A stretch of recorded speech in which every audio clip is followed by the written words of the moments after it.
Hello friends. आज का जो हमारा टॉपिक है वो है national solar mission. National solar mission के बारे में हम जानने की कोशिश करेंगे कि बेसिकली इसके अंतर्गत अ, क्या है। नेशनल सोलर मिशन जो लॉन्च किया गया था, बेसिकली ये वन ऑफ द 8 मिशन था जो under national action plan on climate change के अंतर्गत लॉन्च किया गया था। मतलब गवर्नमेंट ऑफ इंडिया ने 8 मिशन लॉन्च किए थे, उसका एक पार्ट नेशनल सोलर मिशन भी था। ये जनवरी 2010 में लॉन्च किया गया था। नेशनल सोलर मिशन का जो मेन जो इनिशिएटिव गवर्नमेंट ऑफ इंडिया ने था, उसका पर्पज इंडिया की एनर्जी सिक्योरिटी को बढ़ाना था।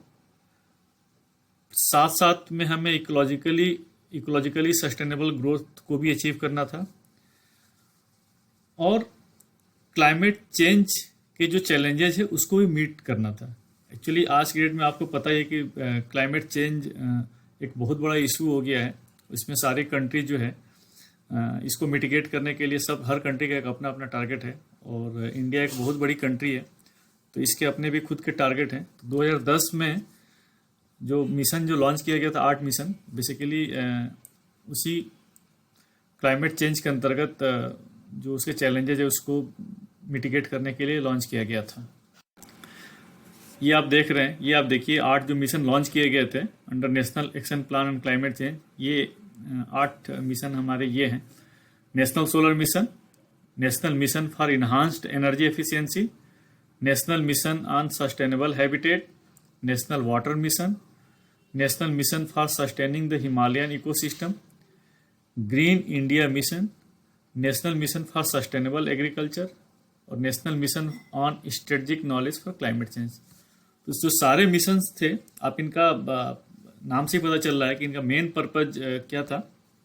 मेन पर्पज जो क्लाइमेट चेंज के जो इश्यूज हैं या क्लाइमेट चेंज को मिटिगेट करने के लिए ये सारे मिशंस लॉन्च किए गए।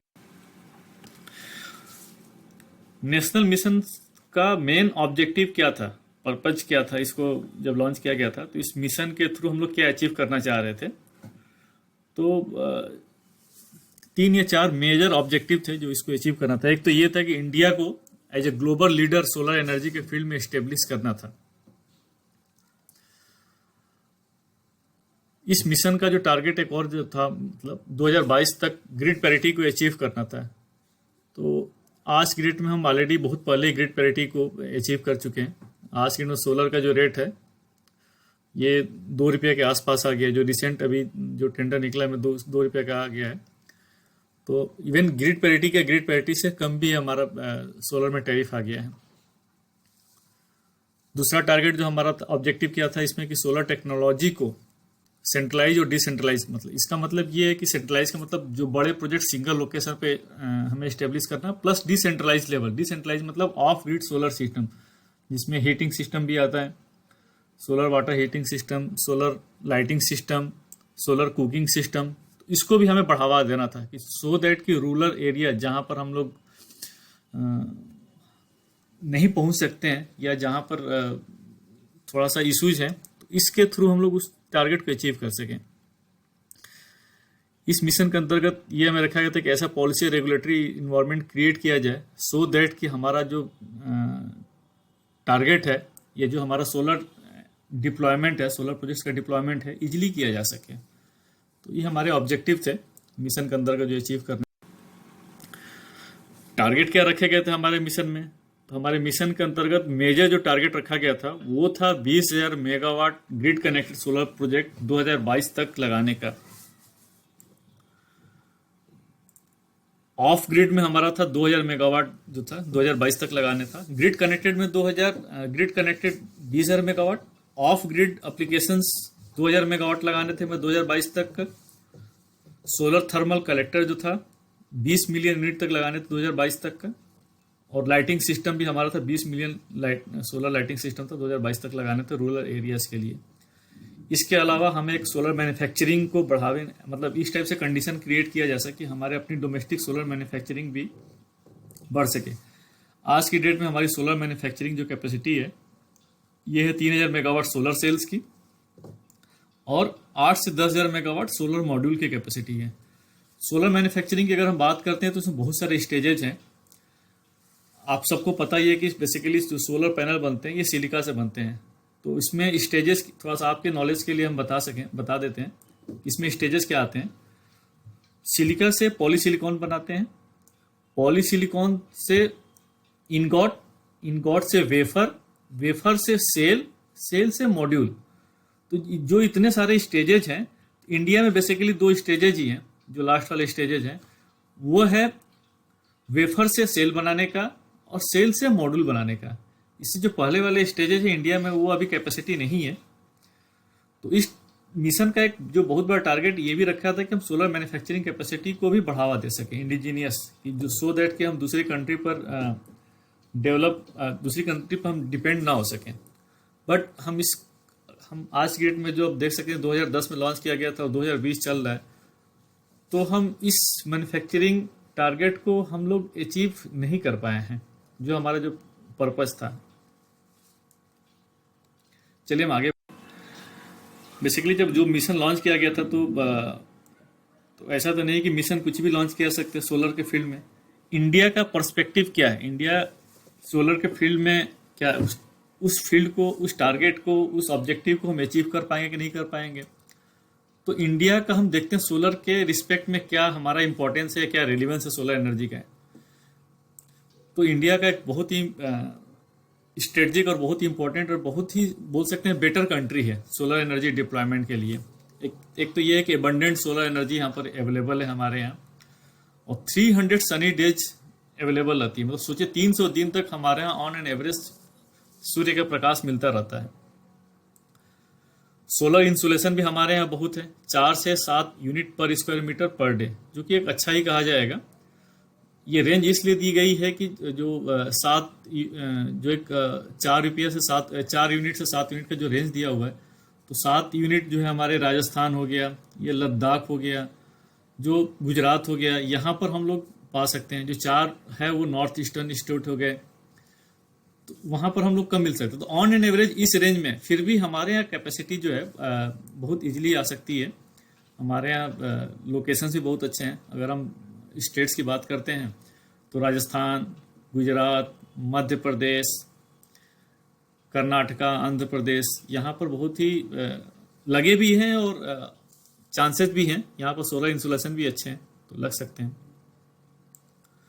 दूसरा जो हमारा सोलर टारगेट को रखने का, चाहे सोलर एनर्जी को बढ़ाने का एक जो सबसे इम्पोर्टेंट ये है कि इसमें कोई भी कार्बन इमिशंस भी नहीं है, और हम अपनी एनर्जी डेफिसिट को भी कम कर सकते हैं, रिड्यूस कर सकते हैं। देखिए 2 टारगेट अचीव हो रहे हैं। एक तो कार्बन एमिशंस को भी हम लोग रिड्यूस कर रहे हैं, साथ साथ हम अपनी एनर्जी डेफिसिट, हमारी कंट्री की पॉपुलेशन 130 करोड़ है और एनर्जी की नीड्स बढ़ती जा रही है, डेवलपिंग कंट्री है। तो जो एनर्जी की नीड्स बढ़ रहा है और आज ये जो इन्वायरमेंटल जो इश्यूज हैं, इसको ध्यान में रखते हुए इसको हम रिन्यूएबल एनर्जी के थ्रू ही इस गैप को मेंटेन कर सकते हैं। तो जिसमें सोलर का बहुत ही इंपॉर्टेंट रोल है। तो हम सोलर जो अपनी एनर्जी नीड्स की जो रिक्वायरमेंट है, उस डेफिसिट को हम लोग सोलर एनर्जी के थ्रू रिड्यूस कर सकते हैं विदाउट कार्बन एमिशन। जो थर्ड इसमें दिया हुआ है कि इसमें एनर्जी डिमांड को भी हम लोग इसमें मीट कर सकते हैं सोलर एनर्जी के थ्रू। इन्वायरमेंट फ्रेंडली है, कोई भी एमिशन नहीं है, और एनर्जी सिक्योरिटी पर्सपेक्टिव से भी सोलर का बहुत ही इंपॉर्टेंट रोल है। एनर्जी सिक्योरिटी पर्सपेक्टिव का मतलब यहाँ पर ये है कि सोलर एनर्जी, सोलर पावर तो बहुत ही अबंडेंट है। ऐसा तो नहीं है कि इसके लिए हमें किसी कंट्री पर डिपेंड रहना पड़ेगा।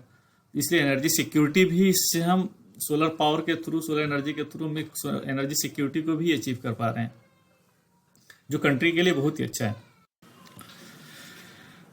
अब हम टारगेट, पहले हम बात कर चुके हैं मिशन टारगेट की, तो यहाँ पे एक टेबुलर फॉर्म में आसानी से समझाने के लिए रखा गया है। तो मिशन जब लॉन्च किया गया था 2010 में, तो बेसिकली इसको 3 फेजेज में रखा गया था। जो हमारा फर्स्ट फेज था वो था 2013 तक का अचीव करने के 1100 megawatt grid connected solar projects में, 2017 तक 10,000 मेगावाट, ये क्यूमुलेटिव फिगर है, 2022 तक 20,000 मेगावाट। ऑफ ग्रिड की अगर हम लोग बात करते हैं तो फेज 1 में 200 मेगावाट रखा गया था।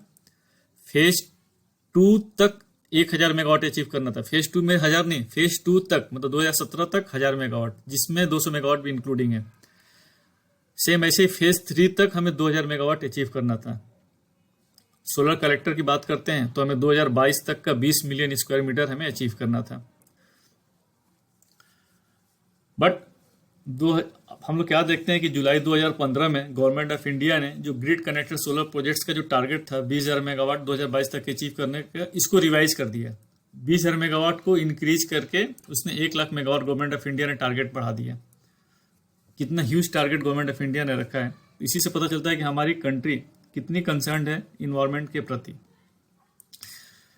जो 1 लाख मेगावाट का टारगेट 2022 तक अचीव किया गया था, इसको 2 पार्ट में रखा गया था। एक तो उसमें 60,000 मेगावाट, बेसिकली 60 गीगावाट ये बड़े प्रोजेक्ट्स के थ्रू हमें अचीव करने थे, और 40 गीगावाट मीन्स 40,000 मेगावाट हमें रूफ टॉप के थ्रू अचीव करना था। तो मिशन का टारगेट जो हमारा 20,000 मेगावाट पहले था, उसको रिवाइज करके 1 लाख मेगावाट टारगेट कर दिया गया था। अब आइए हम बात करते हैं इस मिशन के अंतर्गत फेज 1 में हमने कितना अचीव किया है। जो हमने टारगेट रखा था 1100 मेगावाट का, उसके अंतर्गत हमने अचीव कितना किया, एक्चुअली अचीव कितना किया, इस टेबल के थ्रू हम लोग समझ सकते हैं। तो जो 1100 मेगावाट का टारगेट 13 तक जो हमें अचीव करना था, तो 1100 मेगावाट में 100 मेगावाट हमारे वो वाले प्रोजेक्ट्स थे जो ऑलरेडी जो कमीशन हो चुके थे 2010 तक या अंडर इम्प्लीमेंटेशन थे, तो उनको भी रखा गया था। और 1000 मेगावाट नए फ्रेश टेंडर होने की बात की थी कि नए 1000 मेगावाट जो थे उसके लिए नई कैपेसिटी लगाई जाएगी, इसलिए टोटल 1100 मेगावाट था। फेज 1 को भी 2 पार्ट में डिवाइड किया गया था, बैच 1 और बैच 2 में। बैच 1 में जो टारगेट रखा गया था वो रखा गया था 650 मेगावाट का, और बैच 2 में 350 मेगावाट का। बैच 1 में जो टारगेट 650 रखा गया था उसको 2 पार्ट में किया गया था, 150 मेगावाट सोलर पीवी के थ्रू और 500 मेगावाट सोलर थर्मल के थ्रू। इस टेबल के थ्रू हम लोग देख सकते हैं कि 150 मेगावाट के अगेंस्ट में 125 मेगावाट हमने कमीशन किया हुआ है, और 500 मेगावाट जो हमने सोलर थर्मल का जो टारगेट रखा गया था उसमें हमने प्रोजेक्ट कैपेसिटी टेंडर के बाद जो हमने अवार्ड की थी वो थी 470 मेगावाट, बट एक्चुअली कमीशन हुआ 200 मेगावाट। तो जो 650 मेगावाट का टारगेट था उसके अगेंस्ट एक्चुअल जो कैपेसिटी कमीशन हुई है हमारी, यहाँ पर देख सकते हैं 125 प्लस 200 और 325 मेगावाट हमने अचीव किया। और हमारे पास उस समय जो एग्जिस्टिंग 2 स्कीम थे, माइग्रेशन स्कीम और RPSSGP स्कीम, उसके अंतर्गत अप्रॉक्सीमेटली माइग्रेशन स्कीम में 50 मेगावाट के आसपास कैपेसिटी कमीशन हुई, और RPSSGP जो थी उसके अगेंस्ट हमारी कैपेसिटी 76.55 मेगावाट अचीव हुआ था। अगर हम फेज 1 बैच 2 की बात करते हैं तो ऑलरेडी 650 मेगावाट जो टेंडर हुआ था बैच 1 में, अब बैलेंस कैपेसिटी कितनी बच रही है हमारी 350 मेगावाट। तो 350 मेगावाट का टेंडर हुआ था, उसके जो कैपेसिटी अलोकेट की गई थी उसमें 350 मेगावाट, उसके अगेंस्ट जो कैपेसिटी कमीशन हुई थी 330 मेगावाट। आपको यहाँ पर एक बहुत ही इंपॉर्टेंट चीज़ बताना चाहेंगे। एक तो ये है कि जब 2010 में जो लॉन्च किया गया था सोलर मिशन, जब लॉन्च किया गया था तो उस समय सेंट्रल इलेक्ट्रिसिटी रेगुलेटरी कमीशन ने जो टैरिफ फिक्स किया था वो था 17.91 अप्रॉक्सीमेटली 18 रुपये के आसपास था। लेकिन जब टेंडर हुआ, ये टेंडर जो था ये एनवीवीएन NTPC की एक सब्सिडरी कंपनी है, उसके थ्रू टेंडर किया गया था। एनवीवीएन ने टेंडर किया था, तो टेंडर के थ्रू हम देखिए टैरिफ कितना आ रहा है। टैरिफ 10.95 तक आ गया था। तो बेसिकली रेंज कितना था 11 से 12.5 रुपये, 12.76 के बीच में जो टैरिफ आया था। तो 18 रुपये टैरिफ से घट करके सीधे हमारा टैरिफ किस रेंज में आ गया था 11 रुपये के आसपास आ गया था। बहुत ही ड्रास्टिकली रिड्यूस हुआ था। सेम ऐसे ही सोलर थर्मल में हम बात करते हैं तो सोलर थर्मल में CERC ने जो टैरिफ जो उस समय डिसाइड किया था वो टैरिफ था हमारे 15.5 रुपये के आसपास। टेंडर के बाद ये टैरिफ निकल के जो आई थी वो तो 10.49 से लेकर के 12.24 के बीच में, तो इसमें भी टैरिफ रिड्यूस हुआ था। सेम ऐसे हम बैच 2 की बात करते हैं तो बैच 2 में भी जो 350 मेगावाट का जो टेंडर हुआ था उसमें सोलर टेंडर था, तो उसमें भी टैरिफ और फर्दर कम आ गया था। उसमेमें मिनिमम टैरिफ 7.49 तक आ गया था और मैक्सिमम 9.44 तक। तो एवरेज टैरिफ 8.77 45% के आसपास टैरिफ हमारा रिड्यूस हुआ था। तो इस मिशन का जो एक बहुत मेजर जो ऑब्जेक्टिव जो था टैरिफ रिड्यूस करना, वो भी हम इस मिशन देखिए हम फेज 1 में ही काफ़ी अचीव कर लिए थे। 18 रुपया जो सोलर का जो रेट था वो घट करके हमारा रेट कहाँ तक आ गया था 8.5 तक आ गया था, 8.77 तक आ गया था रेट। अब हम एज ओवरऑल पावर सेक्टर की बात करते हैं तो मार्च 2020 तक का हमारा टोटल जो इंस्टॉल कैपेसिटी थी इंडिया की वो थी 370 गीगावाट, मतलब 3,70,000 मेगावाट। अभी भी इसमें देखते हैं, इसमें मेजॉरिटी जो है इसमें थर्मल का है।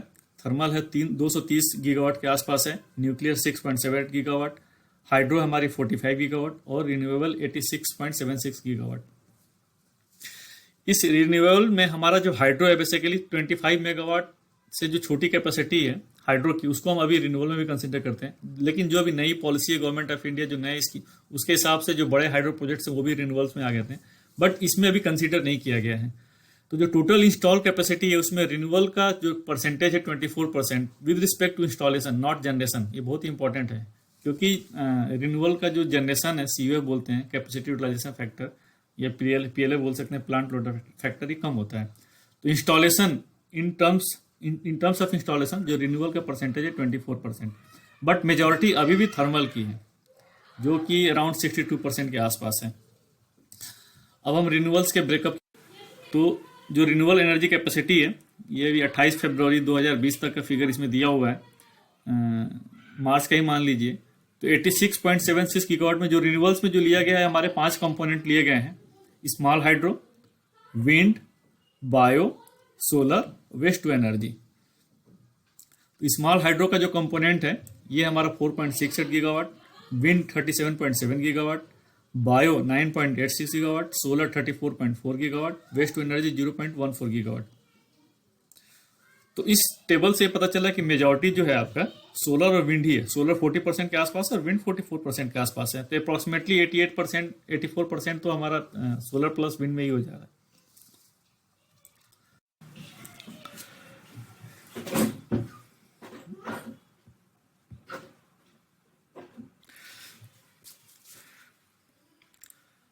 अब हम year wise national solar mission में ग्रिड कनेक्टेड सोलर प्रोजेक्ट्स का जो 1 लाख मेगावाट का टारगेट है उसकी हम बात करते हैं।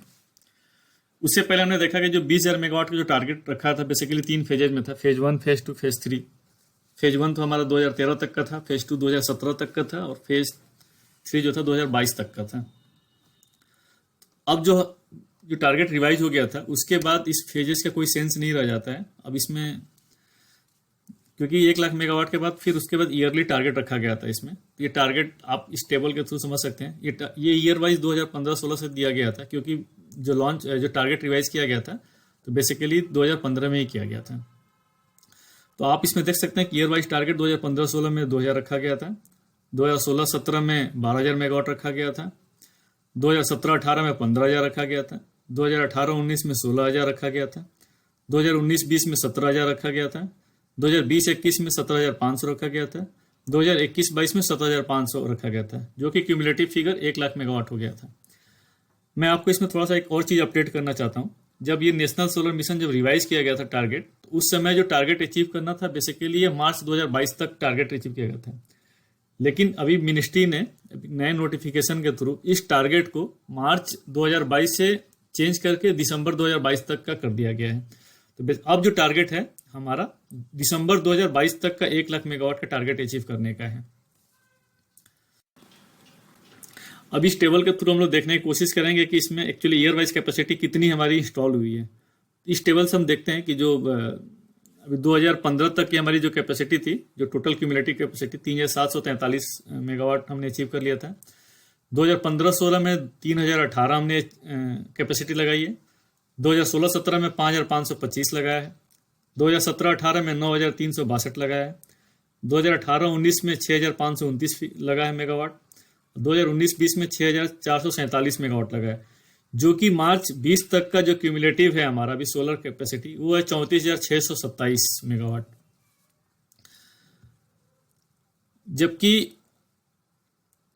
अगर हम लोग देखें कि क्यूमुलेटिव कैपेसिटी 2020 तक का नेशनल सोलर मिशन के टारगेट के हिसाब से कितना होना चाहिए था, ये होना चाहिए था हमारा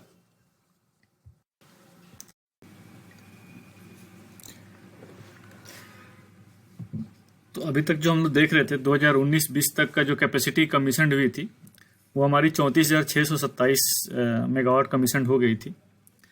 लेकिन अगर हम नेशनल सोलर मिशन के टारगेट की बात करते हैं तो 2020 तक का जो हमारा टारगेट था क्यूमुलेटिव कैपेसिटी वो हमारा 65,000 मेगावाट था।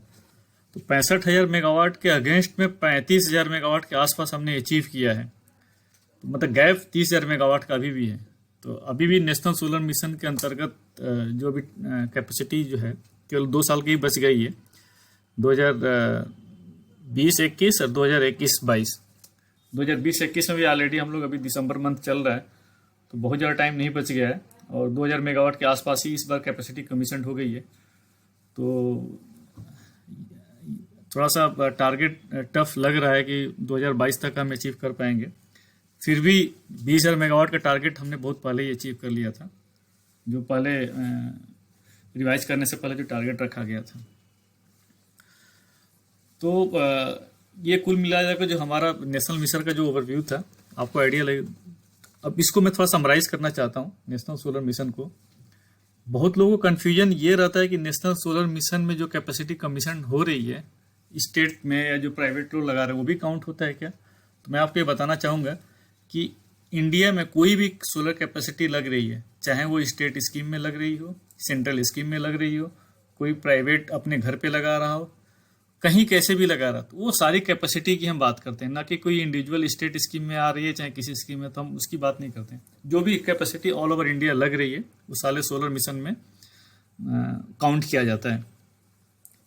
दूसरी बात कि जो पहले 2022 तक का जो टारगेट रखा गया था 1 लाख मेगावाट का, मार्च 2022 तक का टारगेट था, जो कि अब रिवाइज करके दिसंबर 2022 कर दिया गया है।